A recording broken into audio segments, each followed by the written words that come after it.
pasal 266 KUHP yang unsur-unsurnya sebagai berikut. 1.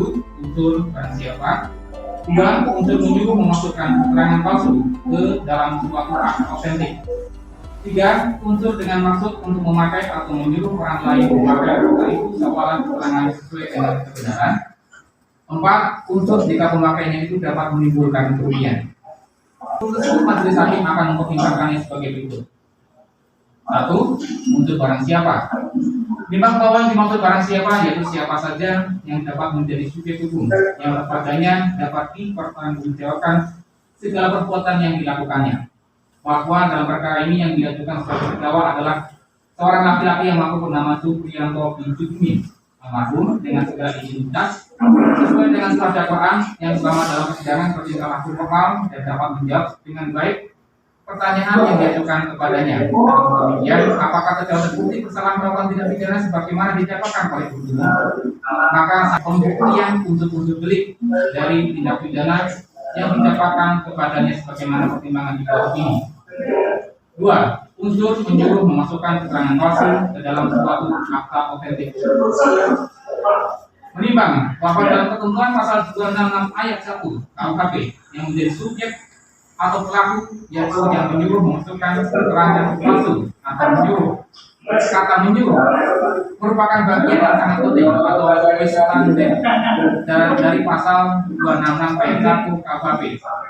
Dalam kamus besar bahasa Indonesia diartikan menyuruh berarti memerintahkan atau supaya melakukan sesuatu.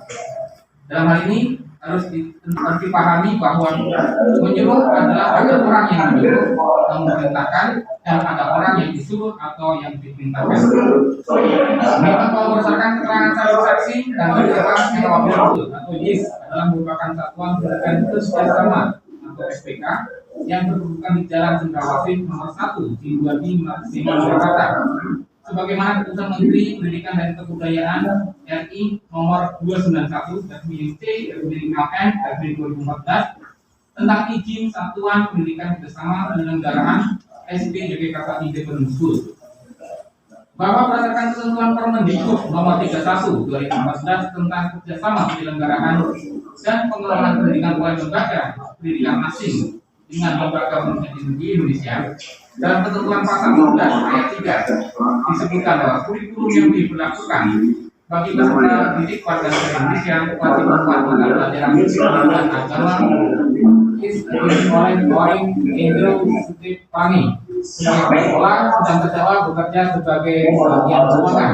Pada sekitar bulan Mei 2016, saksi Joko Susilo melakukan tes praktek mata pelajaran agama Islam kepada saksi anak Adelia Monik pidana yang benar. Sedang untuk mata pelajaran PPKN tidak pernah dilakukan ujian. Pada tahun pelajaran 2015-2016 setelah dikeluarkan ijazah sekolah dasar nama siswa Adelia Monik pidana yang benar nomor DN 04 SPK 000006 yang ditandatangani oleh Kepala Sekolah Dasar Kalitas Kabupaten Sleman Tri Nur Hadiati 8 Juni 2016 nomor induk siswa nasional 0049296034 kalau peserta ujian sekolah 04649006-3 dengan asal sekolah SD Yogyakarta Independent School yang dikeluarkan oleh Kementerian Pendidikan dan Kebudayaan Republik Indonesia dengan nilai A. Pendidikan Agama dan Budi Pekerti dengan nilai 75, Pendidikan Pancasila dan Kewarganegaraan dengan nilai 75, Bahasa Indonesia dengan nilai 78, Matematika dengan nilai 80, Ilmu Pengetahuan Alam dengan nilai 76, Ilmu Pengetahuan Sosial dengan nilai 78, Seni Budaya dan Prakarya dengan nilai 78,7, Pendidikan Jasmani dan Olahraga serta Kesehatan dengan nilai 84, muatan lokal dan lain bahasa Inggris 80, bahasa Spanyol dengan nilai 84, bahasa Prancis 82, TIK dengan nilai 86, seni musik dan dengan nilai 92. Bahwa pada tanggal 16 April 2012 harus permintaan saksi menjadi keterangan di sidang terkait proses memasukkan nilai dalam ijazah dan keterangan saksi anak Indra Silvana, saksi Joko Susilo dan saksi Hana mendapat tuduhan adanya terdapat dengan dugaan adanya kesalahan terdakwa memberikan perintah atau menyuruh memasukkan nilai mata pelajaran agama dan PPKM meskipun tidak diajarkan dalam program 2015-2016. Namun, dalam hal ini memperhatikan bantahan terdakwa dan keadaan-keadaan yang terungkap di persidangan. Ternyata sebagaimana keterangan saksi Ana Indah Silvana, saksi Dr. Tiwanggini, saksi Veronica Suwanti, saksi Kencana Devia Chandra, dan saksi Benedikta Setiani. Apabila keseluruhannya diberikan oleh penasihat hukum terdakwa pada angka 2, angka 3, angka 4, dan angka 5. Terdapat ketentuan dalam internal Yogyakarta Independent School bahwa masing-masing guru dan staf Yogyakarta Independent School telah menerima dan menandatangani deskripsi pekerjaan termasuk untuk saksi Corin Andrew Stefani sebagai kepala sekolah. Nimbang bahwa sebagai saksi dan sidang majelis terdakwa tidak terbukti memenuhi unsur menyuruh memasukkan keterangan palsu ke dalam suatu akta otentik. Menimbang bahwa oleh karena salah satu unsur dalam pasal 266 ayat 1 KUHP tidak terpenuhi, maka terhadap segala hal yang terkait dengan pembuktian perkara sebagaimana disampaikan oleh penuntut umum maupun penasihat hukum terdakwa untuk selain dan selebihnya tidak perlu dipertimbangkan lagi dan terdakwa harus dibebaskan dari dakwaan.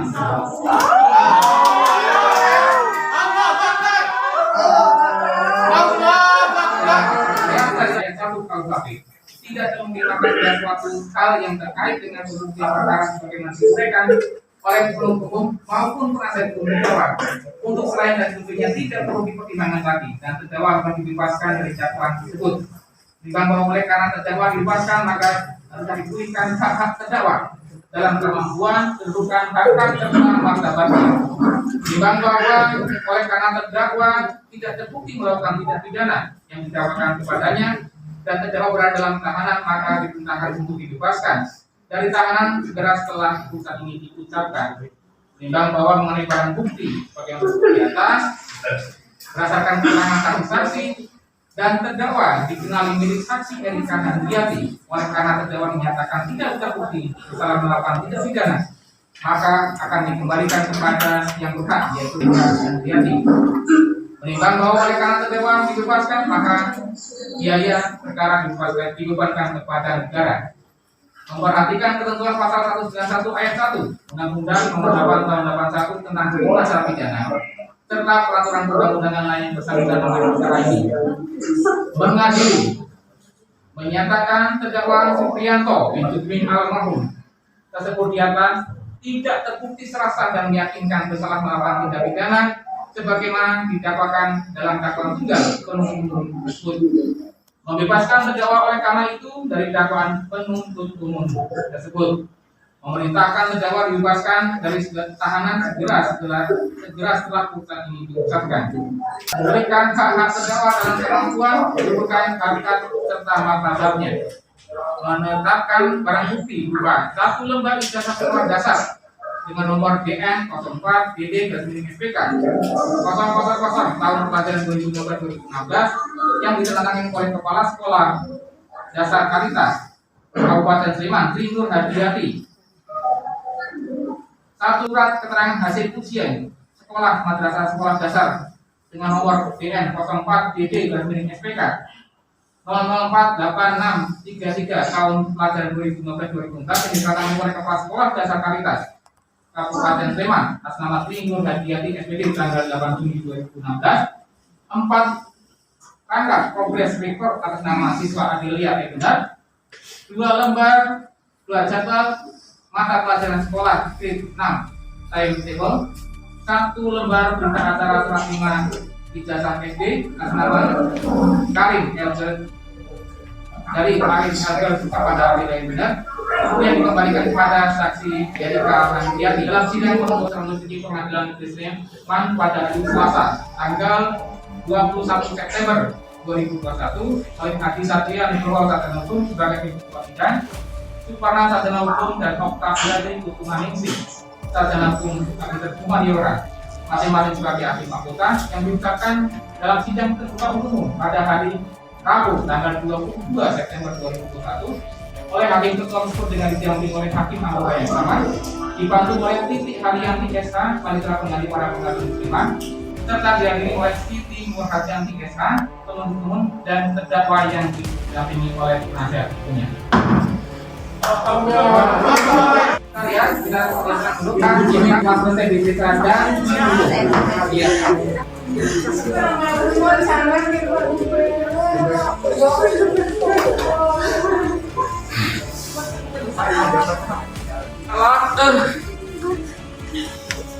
Hari ini juga Pak Suprianto segera bertemu kembali dengan Ibu Ani, istrinya, dan 3 anak-anaknya.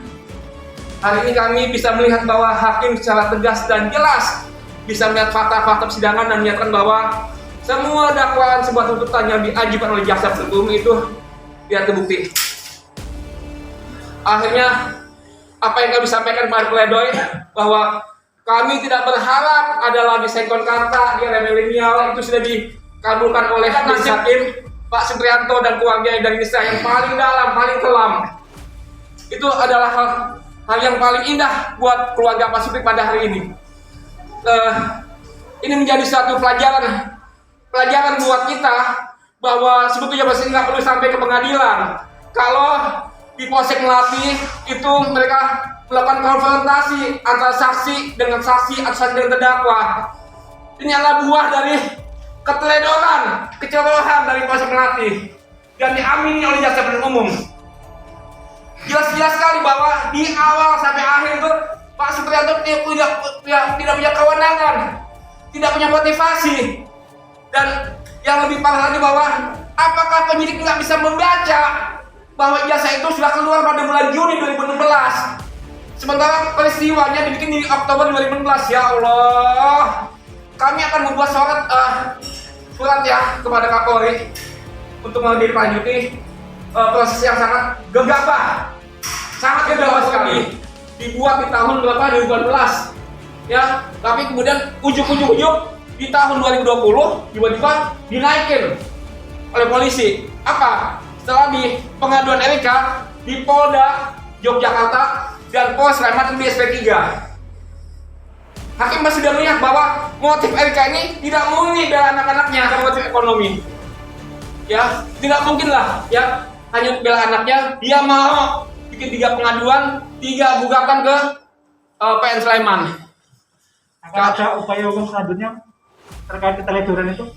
Yang pasti kami akan koordinasi ya dengan keluarga, dan juga kami akan mendata semua apa saja yang membuat Pak Suprianto menjadi korban, ya, korban atas satu laporan polisi yang sebetulnya tidak ada pidananya sebagaimana yang disampaikan oleh Dinas Kemdiknas RI, begitu. Dan ini mungkin kasus pertama ya, kasus pertama di Indonesia ada ijazah yang sudah dipakai oleh si pelapor, nilainya sah, terdaftar di Kemdiknas di Provinsi Yogyakarta, tapi kemudian bisa dianggap oleh JPU bahwa nilainya tidak sah. Jelas sekali bahwa tadi hakim menyebutkan bahwa semua proses itu diketahui oleh kepala sekolah. Bagaimana mungkin Pak Supri yang cuma obis boy, cuma ngasih surat itu ditetapkan sebagai tersangka? Ya Allah, gitu kan ya. Ini buat kami, itu sangat buat kami pribadi ya, kami tim kuasa hukum selama saya sendiri 20 tahun ya. Ini peristiwa sangat membuat saya emosi saya habis gitu Pak, gitu kan. Saya harus 2 kali seminggu. Rekan-rekan semua yang dari awal sampai saat ini masih mengikuti kami, masih mengikuti jalannya sidang dari awal sampai akhir. Terima kasih untuk doa-doanya semua. Terima kasih. Terima kasih. Tanggapannya dengan ponis juga sini? Gimana? Tanggapannya dengan ponis juga sini? Besar. Saya tidak bisa memaksudnya, cuma bisa bilang terima kasih. Yang jelas bahagia sekali. Kita nggak ada. Kita nggak bisa berpikir ketika datang ke sini. Cuman yes, terima kasih kado terindah. Terima kasih semua. Terima kasih. Di sini akan langsung menjemput Pak Suprianto di Ya, kami setelah ini akan datang ke PTSP. Kami minta bertemu sama ketua pengadilan untuk dibuatkan salinan amar putusan dan juga surat teknis atau surat petunjuk kepada lapas untuk membebaskan Pak Supri dari lapas Cipayung ini. Jadi kami Setelah ini kami juga akan langsung ke pengadilan dan minta dibuatkan surat pengantar ya kepada Lapas Cibongan yang isinya adalah memerintahkan kepada Lapas Cibongan untuk mengeluarkan Mas Supri dari hari ini bisa pulang. Insya Allah saya usahakan hari ini karena kita ya kita hari ini masih panjang waktunya. Yang akan kita ya proses dulu ya namanya oleh Majelis Hakim bahwa dalam perkara ini karena putusannya bebas murni gitu ya, maka upaya bandingnya sudah ada gitu kan. Padahal fakta bahwa mata pelajaran tidak diajarkan tidak bisa dipungkiri. Satu. Kedua, dalam rapor tidak ada 2 mata pelajaran, dalam ijazah ada. Itu fakta kedua. Jadi dalil yang disampaikan hakim untuk menyatakan bahwa tidak terjadi tindak pidana atau tidak terbukti tindak pidana memang agak meragukan. Namun saya sudah bisa menduga karena ada satu faktor yang mendasari dugaan saya itu bahwa kasus ini akan lolos. Akan ada upaya hukum selanjutnya, Bu? Kami akan, kalau saya sih kasasi ya. Kita akan siapkan kasasi karena tadi sudah diminta dibebaskan, jadi kita akan kasasi. Tadi saya sudah bicara dengan pihak kejaksaan, mereka akan menunggu dulu rincian putusannya, akan mempelajari putusan, kemungkinan akan kasasi juga. Jadi masalah ini belum selesai. Kenapa? Karena tetap harus ada kepastian hukum atas ijazah. Ya, di dalam ijazah itu terdapat nilai palsu, itu sudah pasti. Namun karena pasalnya adalah menyuruh memasukkan keterangan palsu, jadi bukan ijazahnya yang dipermasalahkan, namun menyuruhnya. Hanya yang memang disayangkan bahwa hakim mengabaikan fakta-fakta dan keterangan saksi lainnya. Dan hanya saya juga baru tahu kalau pidana itu ternyata melirik kewenangan juga gitu kan. Seperti itu. Oke, terima kasih Bu.